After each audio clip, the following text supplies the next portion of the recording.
Tentu di zaman saat ini kita sering sekali melihat lambang hati di mana-mana, baik di media sosial, di kemasan produk makanan, di pakaian, dan lain-lain. Sebetulnya jika kita tahu tentang bagaimana asal-muasal kata hati tersebut sehingga menjadi salah satu kata dalam bahasa yang dipergunakan di Indonesia, kita akan menjadi paham bahwa penyimbolan hati dalam menerangkan kasih sayang, cinta, dan perasaan terdalam manusia tersebut tidak punya alasan yang kuat dalam penyimbolan tersebut. Dikarenakan kata heart tersebut pada mulanya berasal dari dunia barat yang berarti jantung, sehingga lambang perasaan itu digambarkan dalam bentuk menyerupai jantung. Lalu, mengapa di Indonesia malah melambangkan perasaan tersebut dengan hati? Hal inilah yang sampai saat ini menjadi salah satu yang mengherankan bagi kita yang mau kepo tentang hal tersebut. Tampaknya hal ini juga mempengaruhi penerjemah Al-Quran dalam mengartikan kolbu sebagai hati. Padahal yang seperti kita ketahui secara ilmiah, fungsi hati untuk menetralisir racun dalam tubuh, sehingga tidak ada kaitannya sama sekali dengan perasaan manusia. Seperti halnya ketika seseorang sedang dimabuk cinta maupun sedang patah hati, tentu kita paham betul bukan hati yang bereaksi dalam kondisi tersebut, melainkan ketidakstabilan dalam kejiwaan atau pikiran kita yang dikontrol oleh kerja otak sehingga mempengaruhi hormon dalam tubuh, kemudian menimbulkan kecemasan dan lain-lain. Sistem organ dalam tubuh kita adalah kesatuan antara satu organ dengan lainnya. Ketika salah satu organ kita bermasalah, maka berdampak juga dengan organ tubuh yang lain. Wajar jika kondisi stres harus diatasi dan dihilangkan segera dalam diri kita, karena bisa menimbulkan kerja sistem organ dalam tubuh kita terganggu. Biasanya, sinyal dari seseorang yang mengalami stres adalah aktivitas jantungnya meningkat dari kondisi normal. Begitu pula yang terjadi ketika seseorang sedang falling in love, orang tersebut pasti merasakan detak jantung yang bergerak lebih cepat dari biasanya. Maka hal yang wajar sebetulnya jika perasaan tersebut diistilahkan dengan jantung, karena jantung juga ikut terdampak jika seseorang sedang dalam kondisi yang menyebabkan kegalauan dalam dirinya. Hal inilah alasan mengapa sampai saat ini kita menggunakan kata hati dalam bahasa kita sehari-hari, walaupun hal tersebut merupakan suatu yang aneh atau mengherankan jika kita renungi. Tapi dikarenakan sudah menjadi kebiasaan, maka hal tersebut sudah menjadi kata dalam bahasa keseharian kita yang tidak mudah untuk dihilangkan di zaman saat ini. Sudah jelas sebetulnya bagi kita semua bahwa kata hati tersebut kurang tepat untuk mewakili organ tubuh yang berperan dalam mengatur perasaan manusia. Faktanya, tentu kita sangat paham bahwa otaklah yang berfungsi untuk mengontrol atau mengatur perasaan manusia tersebut. Mengapa makna kolbu ini harus kita luruskan? Hal ini dimaksudkan agar supaya kita dapat memahami Al-Quran secara jelas dan mendalam, tidak lagi berdasarkan prasangka yang jauh dari kebenaran. Dikarenakan kata kolbu ini sangat sering kita temui dalam ayat Al-Quran. Begitu pula organ penyusunnya. Secara bahasa, kata kolbu berasal dari kata kolaba yang berarti membalik karena sifatnya memang berbolak-balik atau berubah-ubah. Terkadang gembira, kemudian sedih, dahulu senang, kemudian benci, terkadang galau, kemudian konsisten, dan seterusnya. Mari kita cermati beberapa surat dalam Al-Quran yang menjelaskan tentang kolbu beserta organ penyusunnya berikut ini.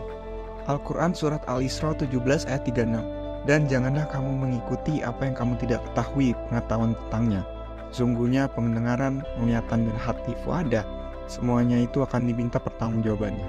Sudah jelas dalam keterangan surat di atas menunjukkan kepada kita bahwa organ tubuh yang berfungsi untuk belajar dalam rangka memahami ayat-ayat Allah adalah otak, di mana dalam Al-Quran menyebutnya dengan kata kolbu, dikarenakan bukan fungsi hati untuk memahami ayat-ayat firman Allah tersebut, melainkan otaklah yang berfungsi dalam hal tersebut. Sebetulnya, fuada atau afida tersebut adalah organ penyusun dari otak itu sendiri, yaitu otak besar atau cerebrum yang digunakan manusia untuk berpikir, analisis, logis, bahasa, kesadaran, pencernaan, memori jangka panjang, dan juga visual, di mana kecerdasan manusia dipengaruhi oleh kualitas cerebrum atau otak besar. Organ inilah yang membedakan manusia dengan binatang dalam hal diberikan akal atau otak, yaitu kemampuan untuk berpikir dan membedakan mana yang benar dan mana yang salah. Dalam hal ini, jika kita perhatikan, kata tersebut selalu dikaitkan dengan organ pendengaran dan penglihatan yang merupakan organ yang berfungsi untuk menangkap informasi agar dapat dipahami oleh otak, di mana hal ini sebetulnya sudah sangat jelas menunjukkan kepada kita organ apa yang dimaksud dalam surat tersebut. Al-Quran Surat An-Nas ayat 5 yang membisikkan kejahatan ke dalam dada atau sudur manusia.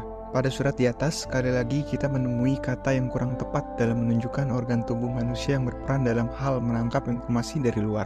Dikatakan bahwa dadalah yang berperan dalam hal tersebut. Padahal sudah sangat jelas yang berfungsi dalam hal tersebut adalah otak. Dalam hal ini, kata sudur adalah bentuk jamak dari kata syadar, yang berarti kesadaran, pemikiran, dan di mana jika kita mau berpikir, kata tersebut lebih tepat jika diartikan dengan kesadaran, bukan dada, karena kejahatan muncul dari kesadaran manusia, bukan berasal dari akal atau pikiran manusia. Karena namanya akal pasti bisa memahami sebuah kejahatan bukanlah suatu yang mendatangkan kebaikan bagi manusia, melainkan keburukan. Disebabkan karena proses refleks atau kesadaran manusia inilah yang biasanya menyebabkan kejahatan terjadi. Seperti pernah kita dengar slogan dalam acara TV yang berhubungan dengan berita kriminal. Kejahatan bukan hanya timbul karena niat pelaku, tapi karena ada kesempatan. Lalu, organ apakah yang lebih tepat dalam hal ini? Tentu saja organ yang berfungsi dalam tersebut adalah otak. Lebih tepatnya lagi organ penyusun dari otak, yaitu otak kecil atau cerebellum, yang berfungsi untuk menyimpan dan melaksanakan gerak otomatis atau refleks pada tubuh manusia. Al-Quran Surat Yusuf 12 ayat 53, dan aku tidak membebaskan diriku dari kesalahan, karena sesungguhnya nafsu itu selalu menyuruh kepada kejahatan. Kecuali nafs yang diberi rahmat oleh Roh pengaturku. Sesungguhnya Roh pengaturku maha pengampun lagi maha penyayang.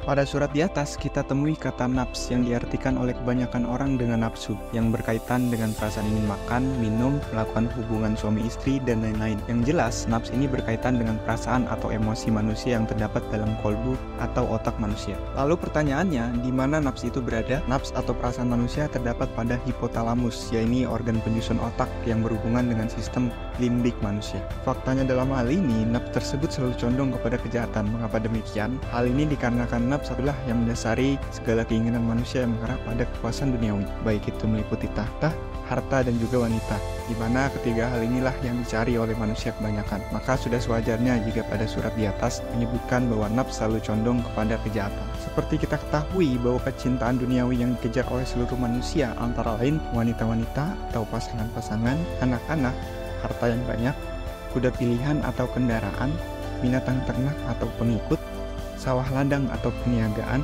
yang diterangkan pada surat di bawah ini. Al-Quran Surat Al-Imran 3 ayat 14, dijadikan indah pada pandangan manusia kecintaan kepada apa-apa yang diinginkan, yaitu wanita-wanita, anak-anak, harta yang banyak dari jenis emas, perak, kuda pilihan, binatang-binatang ternak, dan sawah ladang. Itulah kesenangan hidup di dunia, dan di sisi Allah lah tempat kembali yang baik. Sehingga wajar jika semua manusia mencari 6 hal tersebut, dikarenakan Tuhan menciptakan manusia sejatinya memerlukan 6 hal tersebut. Namun, kecintaan-kecintaan tersebut bisa menjadi bumerang bagi manusia itu sendiri, jika kecintaan tersebut sudah di luar batas atau melebihi kecintaan manusia kepada Sang Penciptanya. Dikarenakan kecintaan-kecintaan tersebut dianalogikan dalam firman Tuhan, seperti halnya seseorang yang sedang merasa kehausan, lalu dirinya meminum air di lautan, di mana hal tersebut bukan malah mengobati rasa hausnya, melainkan malah membuat dirinya semakin kehausan. Seperti itulah gambaran kecintaan duniawi. Semakin dikejar, maka semakin tidak membuat seseorang merasa cukup, selalu ingin lebih dan lebih. Tapi hal ini bukan berarti nafs tidak dipergunakan untuk hal-hal yang mengarah kepada kebaikan, karena pada dasarnya, nafs bisa ditundukkan dengan firman-firman atau ajaran-ajaran Tuhan. Lalu, bagaimana caranya manusia dapat menundukkan dirinya dari nafs? Satu-satunya jalan adalah dengan cara mengkaji dan mendalami ayat-ayat Allah di dalam kitab suci, dan menjadikannya sebagai tolak ukur dalam mengambil segala keputusan hidupnya. Sehingga ketika dia mengalami permasalahan hidupnya, dia selalu mengambil keputusan berdasarkan firman Allah atau Tuhan. Hal ini yang dimaksud dengan nafs dalam diri manusia tersebut telah menjadi rahmat bagi manusia. Pada kenyataannya, nafs inilah akar masalah dari segala aspek kehidupan manusia, baik melingkupi permasalahan keluarga maupun permasalahan bangsa dan negara. Dalam hal ini, nafs tersebut sejatinya atau fitrah fungsinya selalu condong kepada kejahatan, tapi itu bukan berarti tidak bisa ditundukkan oleh manusia. Dikarenakan manusia berbeda dengan ciptaan Tuhan lainnya. Manusia diberikan akal untuk dipergunakan sebagai alat untuk berpikir maupun sebagai alat untuk membedakan mana yang benar dan mana yang salah. Akal inilah yang menjadi penentu apakah manusia tersebut nilainya seperti binatang atau lebih tinggi derajatnya dari binatang. Maka sudah seyogyanya kita selaku manusia ciptaan Tuhan mempergunakan akal kita untuk memahami firman-firman Tuhan di dalam kitab suci, agar supaya kita menjadi manusia yang dirahmati, bukan malah sebaliknya. Sehingga faktanya dari penjelasan yang telah diuraikan tersebut, kita seyogyanya menjadi paham mengapa kolbu atau otak di dalam Al-Quran diartikan sebagai hati. Selain itu juga, kita pun sejatinya menjadi paham bahwa di dalam Al-Quran bukan hanya menyebutkan tentang kolbu atau otak, tapi juga menyebutkan tentang fuada, sudur, dan juga nafs yang merupakan organ penyusun dari kolbu. di mana fuada berfungsi sebagai alat yang digunakan manusia untuk berpikir dan membedakan mana yang benar dan mana salah. Sudur berfungsi untuk mengatur atau mengelola kesadaran manusia, dan nafs berfungsi sebagai pusat dari perasaan atau emosi manusia. Maka pertanyaannya sekarang, masih relevankah kolbu dikatakan sebagai hati? Dikarenakan hati bukan organ tubuh manusia yang berfungsi sebagai alat untuk berpikir, mengatur kerja refleks, maupun pusat kesadaran atau emosi, melainkan organ tubuh manusia yang berfungsi sebagai penetralisir racun yang tidak ada kaitannya dengan fungsi-fungsi dari kolbu yang diterangkan di dalam Al-Quran.